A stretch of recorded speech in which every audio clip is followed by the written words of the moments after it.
Thank you, Mr. Chair, distinguished panelists and distinguished participants. Thanks for giving me the floor. The Indian Constitution is probably the most big, the huge document which we have in the world, and one of the most fantastic constitutions which we can see existing today in the world. It's important to look at the guiding principles in the context of Indian Constitution and human rights law, because that is how we can actually develop our strategies for the implementation of the guidelines. As we have already heard that these guidelines, though global in scope, but it has a focus on developing nation, and the implementation has to be done at the national level. So therefore the national legal framework, constitutions, provisions, these are absolutely important when it comes to the implementation. And as the instrument, the soft law is in place now, the task ahead is how to implement it. So the VGSSF, as we all know, is a soft law. It's voluntary in nature, global in scope, and it is focusing on developing nations. It applies to all actors who are there in this small-scale fishery sector. These are broad guidelines which actually refer to existing international human rights instruments, of course, economic, social, cultural rights, voluntary guidelines on right to food, voluntary guidelines on land tenure, VGGT, commonly known as VGGT, and it's very consistent with Code of Conduct on Responsible Fisheries. Moreover, the guidelines have elaborated some broad-based principles drawn from existing agreed global principles and standards in order to help the nation states and all the relevant actors to implement these guidelines with transparency, accountability, and keeping in mind these universal human rights principles. And there are 13 such broad principles. Now, before going into these principles, let's have a quick look at the Indian constitutions and basically the parts of those parts of the constitutions which guarantee human rights standards and basic human rights. So the basic human rights framework in Indian Constitution is very much in line with Universal Declaration of Human Rights. While the civil political rights are more covered under fundamental rights, and these, as we all know, are more justiciable, the economic, social, and cultural rights come under directive principles of states. And what are the key fundamental rights which are relevant for these guidelines? Very quickly referring to some relevant fundamental rights. We all know India is a signatory to International Covenant on Civil Political Rights and International Covenant of Economic, Social, Cultural Rights, signatory to CEDAW. We are signatory to voluntary guidelines, right to food, voluntary guidelines, governance of tenure, and certainly this voluntary guideline on small-scale fisheries. So that's basically the larger framework. Coming to directive principles and giving some key highlights which are very much relevant for the voluntary guidelines small-scale fisheries and its implementation in the national context. For example, Article 38 of the directive principles talks about promotion of the welfare of the people and minimizing the inequalities in income, not only for the individuals but also for the communities. Article 39, which is also very important for voluntary guidelines interpretation in the national context. So this article says that the state shall in particular direct its policy towards securing that the citizens, men and women, equally have the right to an adequate means of livelihood, that the ownership and control of the material resources of the community are so distributed as best to subserve the common good, that the operation of the economic system does not result in the concentration of wealth and means of production to the common detriment.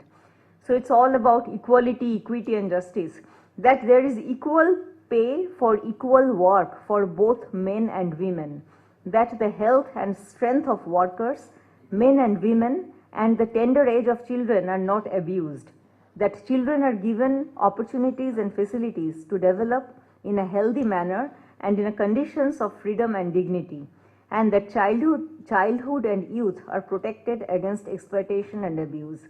Now, under directive principles, Article 40 is also important as it talks about panchayats.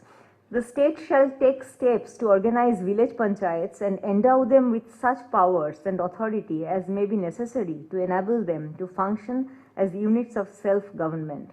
Then Article 41 emphasizes on right to work, to education and to public assistance in certain cases like unemployment, old age, sickness and disablements. Article 42 talks about just and human conditions of work and for maternity relief.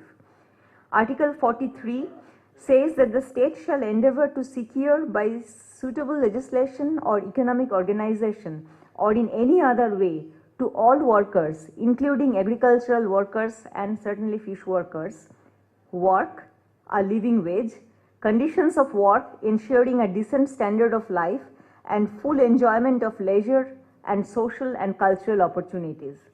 Article 45 says that the state shall endeavor to provide early childhood care and education for all children till the age of 6.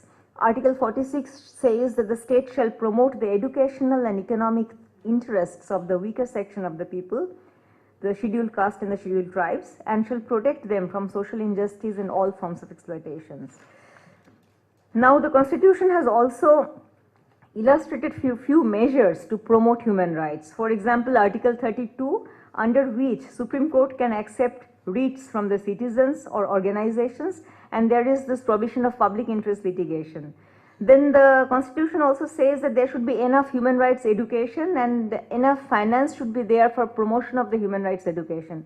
It further says that law enforcement agencies should be aware, should be adequately sensitized about human rights standards and the importance of the human rights.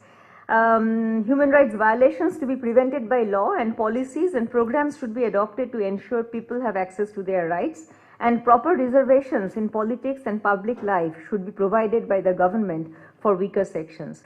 And now if we look at the 13 principles, the first one is human rights and dignity, and it calls for full adherence with human rights and also to respect human rights principles, like, I'm not really reading the entire thing, just the highlights, like indivisibility, interdependence, non-discrimination, participation, inclusion, accountability, rule of law, etc. It also says that the state should respect and protect the rights of the human rights defenders in the small-scale fisheries sector, and it further says that all non-state actors working in the small-scale fisheries sectors should be regulated by the states, and they should be prevented from violating human rights, and they should also respect human rights of the small-scale fisher. But what we see as challenge when we work with the fisher communities, policies are not adequately based on human rights principles, entitlements are often not universal in nature, targeting is not done in a participatory way, hence not reaching to many needy, huge information gap exists, gender inequality is a big challenge, and so are participation, inclusion and accountability. No concrete mechanism in place to ensure these standards. Human rights defenders, we all know, they are at great risks and becoming more vulnerable in front of powerful lobbies who want to control fishery resources, which traditionally belong to small-scale fisheries. No proactive mechanism in place, and I emphasize proactive mechanism in place to protect fishers from violations of human rights by third parties. So the guidelines tell us to do something, constitutions guarantee something, the ground reality is something.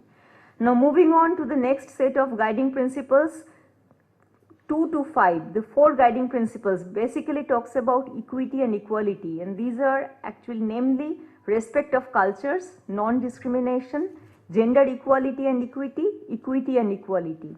Main elements of these 4 guiding principles are recognizing and respecting existing forms of organization, traditional and local knowledge and practices of small-scale fishing communities, including indigenous peoples and ethnic minorities. Then recognizing women's role in fisheries, and then encouraging women's leadership taking into account CEDAW, promoting justice and fair treatment both legally and in practice, using preferential treatment where required to achieve equitable outcomes, particularly for women, vulnerable and marginalized groups.